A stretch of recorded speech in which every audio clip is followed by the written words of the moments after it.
റൂട്ടിനെ പറ്റി പറയാനുള്ളത് ഒരു വലിയൊരു വ്യത്യാസം. ഇപ്പൊ ഒരു കാലത്ത് റൂട്ട്, സ്മിത്ത്, കോഹ്ലി, വില്യംസൺ ഇവരെ 4 പേരെയും ഒരുമിച്ചായിരുന്നു ഏകദേശം പറഞ്ഞിട്ടുണ്ടായിരുന്നു. സ്മിത്തിന് അതിന്റെ ഇടയ്ക്ക് മറ്റേ സാൻഡ് പേപ്പർ അത് ഇതൊക്കെ ആയിട്ട് കുറച്ച് കാലം പോയി. കോഹ്ലിയുടെ പോലത്തെ ഒരു പ്രഷർ ഇല്ല റൂട്ടിന്. കോഹ്ലിക്ക് ടെസ്റ്റ് ക്രിക്കറ്റ് മാത്രല്ല എല്ലാ ഫോർമാറ്റും ഇന്ത്യക്ക് കളിക്കും വേണം. പിന്നെ 2 മാസം IPL, RCBയുടെ ഏറ്റവും പ്രധാനപ്പെട്ട കളിക്കാരനാണ്. അപ്പൊ അത് കാരണം കോഹ്ലിക്ക് ഫിറ്റ്നസ് ഒരിക്കലും പ്രശ്നമായിരുന്നില്ല. പക്ഷെ മാനസികമായിട്ട് നമ്മൾ തളരും. ആ ഒരു മെന്റൽ ഫറ്റീഗ് ആണ് അവസാനം എല്ലാ കളിക്കാരെയും റിട്ടയർ ചെയ്യിപ്പിക്കുന്നത്. അല്ലാതെ ഇക്കാലത്ത് ഫിസിക്കൽ ഫിറ്റ്നസ് അല്ല. റൂട്ടിന് അങ്ങനത്തെ ഒരു പ്രശ്നമില്ല. IPL വളരെ കുറച്ചേ കളിച്ചിട്ടുള്ളൂ. മറ്റേ വൈറ്റ് ബോൾ ക്രിക്കറ്റ് ഇംഗ്ലണ്ട് ഈ അടുത്ത കാലത്താണ് കുറച്ച് സീരിയസ് ആയിട്ട് കളിക്കാൻ തുടങ്ങിയത്.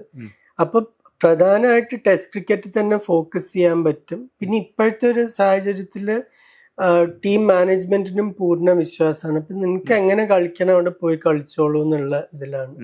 ഈ 2 കളിക്കാരുടെയും, അതായത് സച്ചിന്റെയും റൂട്ടിന്റെയും ഒരു കളിയുടെ ഒരു മികവും അതിന്റെ ഒരു ഈസ്തെറ്റിക്സ് ഒക്കെ വെച്ച് നോക്കുകയാണെങ്കിൽ, ഒരു ക്ലാസ് കമ്പയർ ചെയ്യുകയാണെങ്കിൽ ദിലീപ് ആരായിരിക്കും ഏറ്റവും നല്ല കളിക്കാരനായിട്ട്? അല്ല, സച്ചിന്റെ ലെവലിലാണെന്ന് ഞാൻ പറയില്ല. പക്ഷെ റൂട്ടിന് വലിയൊരു ഗുണമുള്ളത് എന്താ വെച്ചാൽ എല്ലാ കണ്ടീഷൻസിലും റൺസ് എടുക്കാൻ പറ്റുന്ന ഒരു കളിക്കാരൻ. ഓസ്ട്രേലിയയിൽ സെഞ്ചുറി അടിച്ചിട്ടില്ല എന്ന് എനിക്കറിയാം. പക്ഷെ എന്നാലും പല മാച്ചിലും 50 വലിയ സ്കോറുകൾ എടുത്തിട്ടുണ്ട്.